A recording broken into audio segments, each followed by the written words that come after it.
Hello foodie friends, welcome to foodies findings. இன்றைக்கி நம்ம பார்க்க போகிற ரெசிபி என்னென்னா எக் ஃபிங்கர்ஸ். இந்த எக் ஃபிங்கர்ஸ் ரொம்பவே ஈஸியான, டேஸ்டியான, க்ரன்ச்சியான ரெசிபி. கிட்ஸ்க்கு ரொம்பவே பிடிச்ச ரெசிபியும் கூட. ஸோ கண்டிப்பாக இந்த லாக்டவுனில் நீங்கள் செஞ்சு பார்த்துட்டு இன்றைக்கி எப்படி இருக்குன்னு சொல்லிட்டு கமெண்ட் செக்ஷனில் சொல்லுங்கள்.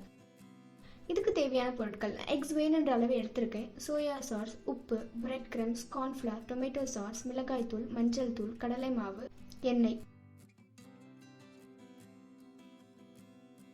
வேணுன்ற எக்ஸை ஒரு பாத்திரத்தில் உடைச்சி எடுத்துக்கோங்க.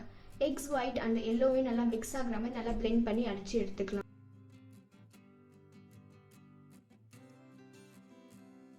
இப்போ இது நல்லா க்ரீமி லேயரை அடித்து எடுத்தாச்சு. இதுக்கு வேணுன்ற ஸ்பைசஸ் ஆட் பண்ணிக்கலாம்.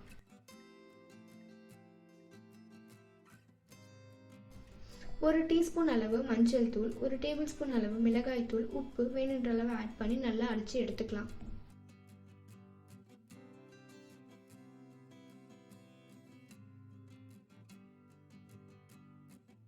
இப்போ இது நல்லா அடித்து எடுத்தாச்சு. அடித்து எடுத்திருக்க இந்த எக்ஸை ஒரு பாத்திரத்தில் ஊற்றி வேக வச்சுக்கலாம். நான் ஒரு ஸ்டீல் டிஃபன் பாக்ஸ் எடுத்திருக்கேன். உங்ககிட்ட அலுமினியம் கண்டெய்னர் இருந்தால் நீங்கள் அதையும் எடுத்துக்கலாம். இப்போ இந்த பாத்திரத்தில் இந்த மாதிரி ஊற்றி மூடி வச்சுக்கலாம். அதை வேக வைக்க ஒரு பேனில் தண்ணி நல்லா சுட வச்சு அதுக்கு மேலே இந்த ஸ்டாண்ட் மாதிரி வச்சுக்கோங்க. அந்த ஸ்டாண்ட் மேலே இந்த டிஃபன் பாக்ஸ் வச்சு தட்டு போட்டு மூடி ஒரு 5 நிமிஷம் போல் வேக விட்டுடலாம். இந்த எக்ஸ் நல்லா வெந்துருச்சு. இதை நீல ஸ்டைப்ஸை கட் பண்ணி எடுத்துக்கலாம். இப்போ இந்த எக் ஃபிங்கர்ஸை டிப் பண்ணி எடுக்க நம்ம பேட்டர் செஞ்சுருக்கலாம்.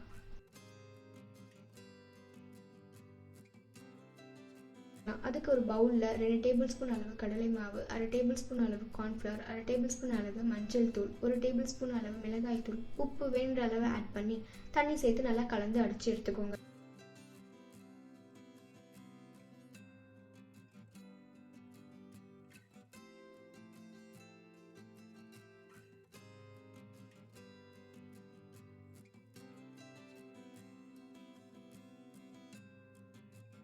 இப்போ இந்த எக் ஃபிங்கர்ஸை எடுத்து இந்த பேட்டரில் ஒன்று டிப் பண்ணி எடுத்துக்கலாம்.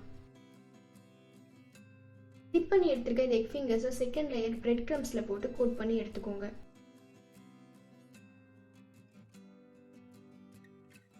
தேர்ட் லேயர் ரவையை கோட் பண்ண ஒரு தட்டில் அகலமான பாத்திரத்தில் ரவையை கொட்டி அந்த எக் ஃபிங்கர்ஸை அதில் ரோல் பண்ணி எடுத்துக்கலாம்.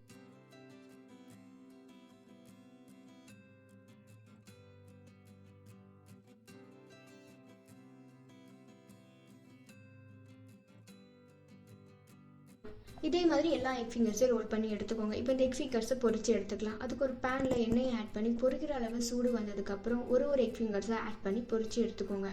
இது பொரிக்கும் போது மிதமான சூட்லேயே வச்சு பொரிச்சு எடுத்துக்கோங்க. ஹை ஃப்ளேம்ஸில் வச்சு பொரிச்சு எடுத்திங்கன்னா அது அவுட்டர் லேயர் ஈஸியாகவே ப்ரௌன் ஆகிடும். உள்ளே இருக்க மாவு வேகாமல் போயிடும்.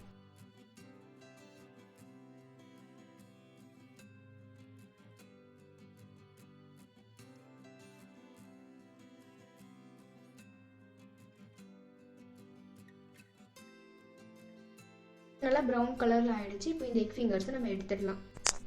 இதுக்கு நீங்கள் சைட் டிஷ்ஷு டொமேட்டோ சாஸ் இல்லை சில்லி சாஸ் வச்சு சர்வ் பண்ணிக்கோங்க. இந்த வீடியோ உங்களுக்கு பிடிச்சிருந்தால் லைக் பண்ணுங்கள், ஷேர் பண்ணுங்கள், சப்ஸ்கிரைப் பண்ணுங்கள். மறக்காமல் பெல் ஐக்கானையும் கிளிக் பண்ணுங்கள். ஸோ தட் நான் போடுற எல்லா வீடியோஸுமே உங்களுக்கு ஆட்டோமேட்டிக்காக நோட்டிஃபிகேஷனில் வந்துடும்.